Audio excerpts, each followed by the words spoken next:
Supreme কোর্টের নির্দেশে আজকেই অযোগ্য শিক্ষকদের তালিকা প্রকাশ করবে কমিশন। সুপ্রিম কোর্টে এমনটাই জানিয়েছেন এসএসসির আইনজীবী কল্যাণ বন্দ্যোপাধ্যায়। পাশাপাশি স্কুল সার্ভিস কমিশনের পরীক্ষায় স্থগিতাদেশ দেয়নি শীর্ষ আদালত। পরীক্ষা স্থগিত করা হচ্ছে না, কিন্তু নজরদারি যে থাকবে জানিয়ে দিয়েছেন বিচারপতি সঞ্জয় কুমার ও বিচারপতি সতীশ চন্দ্র শর্মা। এবং একজন দাগী অযোগ্যও যেন পরীক্ষায় বসতে না পারে সেটাও নিশ্চিত করতে নির্দেশ দিয়েছে সর্বোচ্চ আদালত। অন্যদিকে এসএসসির আইনজীবী তিনি আশ্বাস দিচ্ছেন যে কোথাও কোনো রকম অনিয়ম হবে না।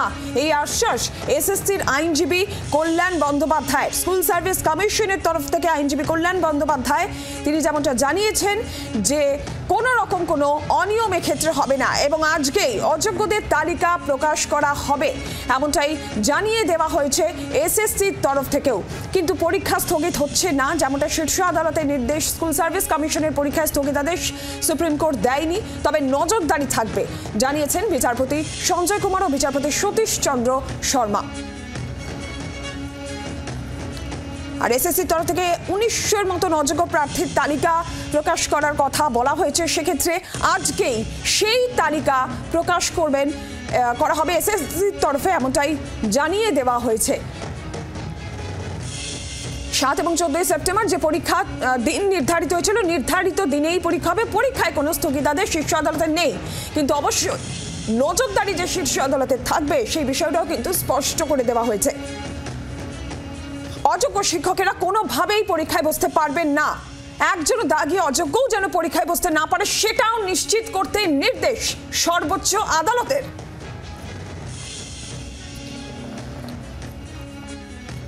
আর এর মধ্যে এসএসসির আইনজীবী কল্যাণ বন্দ্যোপাধ্যায়ের আশ্বাস যে কোথাও কোনো অনিয়ম হবে না।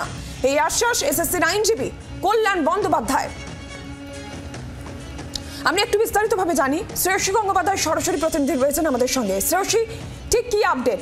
আজকে অযোগ্যদের তালিকা প্রকাশ হবে, কোনো অনিয়ম পরীক্ষার ক্ষেত্রে হবে না, যেমনটা এসএসসির আইনজীবী আশ্বাস দিয়েছেন। সব মিলিয়ে এই মুহূর্তের আপডেট কি?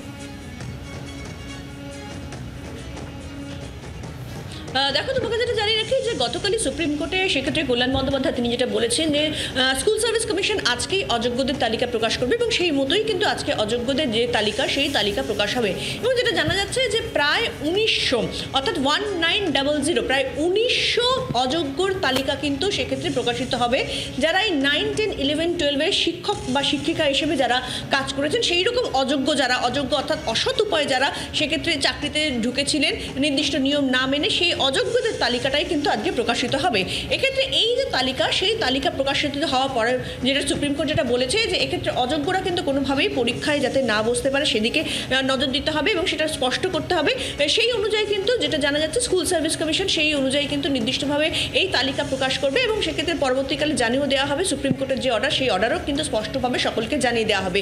এবং তার সত্ত্বেও কিন্তু ইতিমধ্যে যেহেতু অ্যাডমিট কার্ড বিলি হয়ে গেছে, ফলে তার সত্ত্বেও যদি কোনো অযোগ্য সেক্ষেত্রে পরীক্ষায় বসেন তার পরীক্ষা কিন্তু বাতিল হবে, তিনি পরীক্ষা দিলেও কিন্তু তার পরীক্ষা বাতিল হবে এমনটাই কিন্তু জানা যাচ্ছে। ফলে সামগ্রিকভাবে সমস্ত কিছু নিরিখে আজকে অযোগ্যদের যে তালিকা সেই তালিকা স্কুল সার্ভিস কমিশন প্রকাশ করবে আর কিছুক্ষণের মধ্যেই। শ্রেয়সী, তুমি আমাদের সঙ্গে থাকো। একদিকে যেরকমটা আমরা দেখছি যে এসএসসির তরফ থেকে কিন্তু আজকেই এই অযোগ্যদের তালিকা প্রকাশ হবে। আমরা একটু এই বিষয় নিয়ে একটু আলোচনাও করব। আইনজীবী আশিস চৌধুরী এই মুহূর্তে আমাদের সঙ্গে সরাসরি রয়েছেন এবং চাকরিহারা আন্দোলনের অন্যতম মুখ চিন্ময় মণ্ডল তিনিও রয়েছেন আমাদের সঙ্গে সরাসরি। আমি প্রথম একটু চিন্ময়বাবু আপনার কাছে আসবো। চিন্ময়বাবু, যে বিষয়টা এই যে যোগ্য অযোগ্য তালিকা সেটা নিয়ে প্রথম থেকে আপনাদের দাবি ছিল, আপনারা আন্দোলনে নেমেছেন, দাবি জানিয়েছেন যে এই তালিকা প্রকাশ করতে হবে এবং শেষ পর্যন্ত পরপর ঘটনাক্রম, পুরো প্যানেল বাতিল, আবারও নতুন করে পরীক্ষা হচ্ছে এবং আজকে দাঁড়িয়ে সেই অযোগ্যদের তালিকা প্রকাশ করার আশ্বাস কমিশন দিয়েছে। কি বলবেন? দেখুন, প্রথমত এতদিন ধরে মানে 1.5 বছর 2 বছর ধরে যে দাবি আমরা করে এসেছি সেটা বারবার নস্যাৎ করা হয়েছে সরকার পক্ষ এবং কমিশনের তরফ থেকে।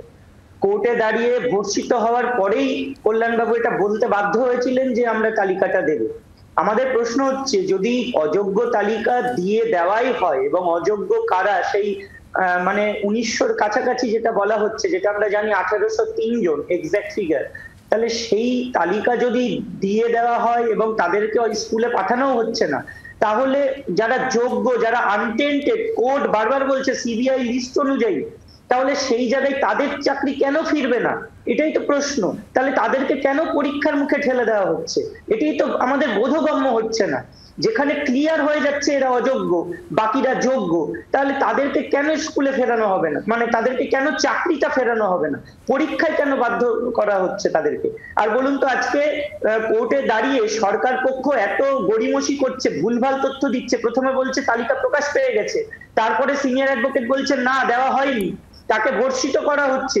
এবং তারপরে সেই সিনিয়র অ্যাডভোকেট তিনি হাইকোর্টে নিজে লড়েছিলেন সরকার পক্ষের হয়ে অযোগ্যদের যাতে পরীক্ষায় বসানো যায়। এদের কি শাস্তি হয়েছে বলুন তো? কোর্ট এদের কি শাস্তি দিল?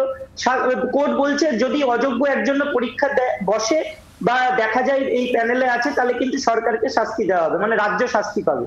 রাজ্যের শাস্তি তো এটাই যে ভবিষ্যতে এরকম একটা পরীক্ষা হয়েও যদি প্যানেল হয়, সেই প্যানেলটা ক্যান্সেল হবে এবং যোগ্য যারা তাদের চাকরি আবার চলে গেল। রাজ্যের কি শাস্তি হচ্ছে? আজ অব্দি এসএসসি পর্ষদ এবং কমিশনের মানে রাজ্য সরকারের কি শাস্তি হয়েছে? কোর্ট তাদেরকে শুধুমাত্র কয়েকটা প্রতিকূল মন্তব্য করে বলেছে, তা সেগুলো যথাযথ। তাদের ক্ষেত্রে শুধু মন্তব্য, আর জীবনগুলো আমাদের কেড়ে নিচ্ছে। এটা এই বিচার আমরা চাই না।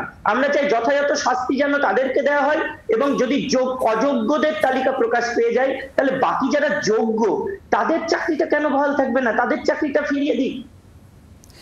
চিন্ময়বাবু, আপনি আমাদের সঙ্গে থাকুন। আর এই মুহূর্তে আইনজীবী আশিস চৌধুরী আমাদের সঙ্গে রয়েছেন। আশিসবাবু, এই যে প্রথম থেকেই যারা চাকরিহারা আন্দোলনকারীরা তারা বলছিলেন যোগ্য অযোগ্য তালিকা প্রকাশ, এবং এটা নিয়ে প্রথম থেকেই একটা বিতর্ক ছিল। আজকে দাঁড়িয়ে যেখানে আবারও পরীক্ষার নির্ধারিত দিন হয়ে গেছে, আজকে দাঁড়িয়ে সেই অযোগ্যদের তালিকা প্রকাশ হচ্ছে, এই যে ব্যাপারটা এত দূর গড়ল, একটু আইনগতভাবেও যদি ব্যাখ্যা করা যায়। দেখুন, এই ইস্যুটা তো আজকের নয়। যখন 2018 থেকে এই সমস্যাটা সৃষ্টি হয়েছে, বা এই যে রিক্রুটমেন্ট প্রসেসটাকে চ্যালেঞ্জ হয়েছে এবং যে প্যানেল পাবলিশড হয়নি, তার জন্য যারা ক্যান্ডিডেট তারা হাইকোর্টে দ্বারস্থ হয়েছিল, প্রথম থেকে একটা আবেদন ছিল যে এটা স্বচ্ছভাবে এই রিক্রুটমেন্ট প্রসেসটাকে কমপ্লিট করতে হবে।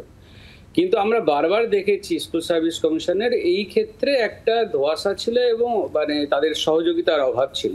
এবং যখন ম্যাটারটা ডিভিশন বেঞ্চে গড়ায়, মহামান্য বিচারপতি জাস্টিস বসাকের নেতৃত্বাধীন ডিভিশন বেঞ্চ, সেখানেও কিন্তু বারবার এটাই বলা হয়েছিল যে এটা তালিকাটাকে আলাদা করা হোক, কারা যোগ্য কারা অযোগ্য এটাকে আইডেন্টিফাই করা হোক এবং তার একটা এফিডেভিট করে কোর্টের কাছে জমা দেওয়া হোক। তখন যদি এসএসসি বা স্কুল সার্ভিস কমিশন বা গভর্নমেন্টের তরফ থেকে যদি একটা এফিডেভিট করে এটাকে সেগ্রিগেট করা যেত, তাহলে কিন্তু এতগুলো ছেলে মেয়ে যারা যোগ্যতার ভিত্তিতে চাকরিটা পেয়েছিল তাদের কিন্তু আজকে রাস্তায় বসতে হতো না। একদমই এই জায়গা থেকেই তো প্রশ্ন থাকছে যে আশিসবাবুর সঙ্গে তখন আমি এই জায়গা থেকে একটু সুমন বিশ্বাসের কাছে যাও। চাকরিহারা আন্দোলনের অন্যতম মুখ সুমন বিশ্বাস আমাদের সঙ্গে এই মুহূর্তে রয়েছেন সরাসরি। সুমন বাবু, আজকে যে আশ্বাস এসএসসির তরফ থেকে দেওয়া হয়েছে, আইনজীবী কল্যাণ বন্দ্যোপাধ্যায় দিয়েছেন যে অযোগ্যদের তালিকা প্রকাশ হবে, এই যে পরীক্ষা হবে কোনো দুর্নীতি হবে না, কতটা আশ্বস্ত তাহলে আপনারা? সত্যি কি সাদা কালোর বিভাজন আজকে হয়ে যাবে, কি মনে করছেন? দেখুন, আমরা প্রথম থেকেই সেগ্রিগেশন চেয়েছি। কারা কারা দুর্নীতির সুবিধা পেয়ে চাকরি নিল, কারা র্যাঙ্ক জাম্প করলো, কারা আউট অফ প্যানেল হলো, কারা সাদা খাতায় চাকরি নিল, বা পরবর্তীকালে একটা কথা আসছে সুপ্রিম কোর্টে যে এক্সপায়ারি অফ প্যানেল, যদিও এক্সপায়ারি অফ প্যানেল এই এসএসসি তো নিয়োগ দিয়েছে। সুতরাং এই যে যারা সরকারের ক্যাডার হয়ে কাজ করলো, যারা গ্রাম শিক্ষা ব্যবস্থা ধ্বংস করলো, সেই টেন্টেড যারা চিহ্নিত দাগি তাদের তালিকা আগেই যদি প্রকাশিত হতো, তাহলে বাকি যারা পড়ে রইল তারা আনটেন্টেড। সুতরাং আজকের নির্ভুল এবং নিখুঁত একটি টেন্টেড তালিকা প্রকাশ করুক স্কুল সার্ভিস কমিশন এবং রাজ্য সরকার। এবং যার কথা বললে আমরা কোনো ব্যক্তি বিশেষের কথায় ভরসা বা আশ্বাস মানে শান্তি পাচ্ছি না। আমরা আমাদের বক্তব্য, আমাদের যোগ্য শিক্ষক চিন্ময়বাবু বলছিলেন যে আমরা কাউকে ঘুষ দিইনি, সাদা খাতা দিইনি। CBI, SSC, supreme court, high court, রাজ্য সরকার, বোর্ড, কোথাও কোনো আমাদের নামে অভিযোগ নেই। সুপ্রিম কোর্ট আমাদের বলতে পারেননি যে আমরা অযোগ্য, আমরা ঘুষ দিয়েছি, আমরা আনটেন্টেড। তাহলে আমরা মাননীয় বিচারপতিদ্বয়দের দৃষ্টি আকর্ষণ করছি, আনটেন্টেডদের কেন আবার রাজ্য সরকারের চাকরি চুরির দায় পাপ মুছে ফেলার জন্য তাড়াহুড়ো করে জোর জবরদস্তি পরীক্ষায় বসানো হচ্ছে। সুতরাং আমরা বিচারপতিদের, সুপ্রিম কোর্টের মাননীয় বিচারপতিদের আমরা দৃষ্টি আকর্ষণ করছি যে আমাদের আমরা আনটেন্টেড হওয়া সত্ত্বেও আমাদেরকে কেন পরীক্ষায় বসানো হচ্ছে? আর ওএমআর, এই ওএমআর মামলা করেছিলাম সুপ্রিম কোর্টে। আজকে আমার সেই মামলা আমাদের যারা আইনজীবীরা তারা তুলে নিয়েছিল, ডিসমিস হয়ে গিয়েছে। আজকে দেখা যাচ্ছে ওএমআর এর ভিত্তিতে টেন্টেড তালিকা প্রকাশিত হচ্ছে। এই দাবি আমাদের দীর্ঘদিনের, আমরা আশায় বুক বাঁধছি। আমরা কেন পরীক্ষা দেব? আমরা আনটেন্টেড, আমাদের ধারাবাহিকতা সহ বিদ্যালয়ে ফেরানো হোক। আর একটি কথা বলে আমি শেষ করছি, আমাদের যোগ্য চাকরি চলে গেল, আমরা আন্দোলনে ব্যস্ত। এই সময় রাজ্য সরকার আমার বেতন কেটে নিচ্ছে, আমাকে হাতে নাতে ভাতে দেখছেন পুলিশি নির্যাতন সমস্ত ভাবে। অভিযোগ আপনাদের এখনো রয়েছে, একাধিক অভিযোগ। সুমন বাবু সঙ্গে থাকুন। আর এর মধ্যে আজকে যেখানে অযোগ্যদের তালিকা প্রকাশ করা হবে, এর মধ্যেই গ্রুপ সি এবং গ্রুপ ডি নিয়োগের বিজ্ঞপ্তিও প্রকাশ হলো। গতকাল রাতে এই বিজ্ঞপ্তি প্রকাশ করেছে স্কুল সার্ভিস কমিশন। 16 সেপ্টেম্বর থেকে 31 অক্টোবরের মধ্যে আবেদন করা যাবে। এই বিজ্ঞপ্তি এবার স্কুল সার্ভিস কমিশন প্রকাশ করেছে। গ্রুপ সি এবং গ্রুপ ডি মিলিয়ে মোট শূন্য পদ 8477। আজকে যেখানে অযোগ্যদের তালিকা প্রকাশ করা হবে, এসএসসির তরফ থেকে আইনজীবী কল্যাণ বন্দ্যোপাধ্যায় তিনি যে আশ্বাস দিয়েছেন আজকে এই তালিকা প্রকাশ করা হবে। কিন্তু তার আগেই এই বিজ্ঞপ্তি, গ্রুপ সি এবং গ্রুপ ডি নিয়োগের বিজ্ঞপ্তি, গতকাল রাতে এই বিজ্ঞপ্তি প্রকাশ করেছে স্কুল সার্ভিস কমিশন। এবং সেক্ষেত্রে সময় 16 সেপ্টেম্বর থেকে 31 অক্টোবর, এই সময়ের মধ্যে আবেদন করা যাবে। এই বিজ্ঞপ্তি প্রকাশ হয়েছে গতকাল রাতে। গ্রুপ সি গ্রুপ ডি নিয়োগের বিজ্ঞপ্তি প্রকাশ হয়েছে গতকাল রাতে। স্কুল সার্ভিস কমিশন এই বিজ্ঞপ্তি প্রকাশ করেছে। শ্রেয়সী আমাদের প্রতিনিধি সরাসরি রয়েছেন আমাদের সঙ্গে। শ্রেয়সী, আজকে অযোগ্যদের তালিকা প্রকাশ, এই সমস্ত কিছুর মধ্যেই রাত্রিবেলায় গ্রুপ সি গ্রুপ ডি নিয়োগের বিজ্ঞপ্তি প্রকাশ হয়ে গেল। স্কুল সার্ভিস কমিশন বিজ্ঞপ্তি প্রকাশ করে দিল, কি জানা যাচ্ছে? একেবারে দেখো, গতকাল কিন্তু স্কুল সার্ভিস কমিশনের পক্ষ থেকে এক্ষেত্রে এই বিজ্ঞপ্তি প্রকাশ করা হয়েছে, যেখানে গ্রুপ সি এবং গ্রুপ ডি যে নিয়োগ, সেই নিয়োগ করা হবে। এবং সেক্ষেত্রে নির্দিষ্টভাবে এই বিজ্ঞপ্তি যেটা প্রকাশ করা হয়েছে, নিয়োগ বিজ্ঞপ্তি, সেখানে কিন্তু কার্যত গ্রুপ সি এবং গ্রুপ ডি পদে কবে থেকে আবেদন করা যাবে, কতদিন পর্যন্ত আবেদন করা যাবে, 16 তারিখ থেকে আবেদন শুরু হচ্ছে, 31 অক্টোবর পর্যন্ত সেক্ষেত্রে আবেদন থাকবে। অর্থাৎ 16 সেপ্টেম্বর থেকে 31 অক্টোবর পর্যন্ত আবেদন করা যাবে, বিকেল 5টা থেকে বিকেল 5টা পর্যন্ত। ফলে 16 তারিখ বিকেল 5টা থেকে শুরু হবে আবেদন, 31 অক্টোবর বিকেল 5টা পর্যন্ত আবেদন করা যাবে। এবং নির্দিষ্টভাবে কিন্তু সেই বিষয়টা কিন্তু বলা হয়েছে, এক্ষেত্রে ক্রাইটেরিয়া সেটা নির্দিষ্ট সময়ে প্রকাশ করা হবে। কিন্তু কার্যত কিন্তু গ্রুপ সি এবং গ্রুপ ডি নিয়োগের যে বিজ্ঞপ্তি, সেই বিজ্ঞপ্তি কিন্তু এক্ষেত্রে প্রকাশ করে দিল স্কুল সার্ভিস কমিশন। শ্রেয়সী, ধন্যবাদ তোমাকে। ধন্যবাদ আশিস বাবু, সুমন বাবু, চিন্ময় বাবু, আপনাদেরকেও ধন্যবাদ। বাংলার আওয়াজ, বাঙালির আবেগ, জি 24 ঘন্টা।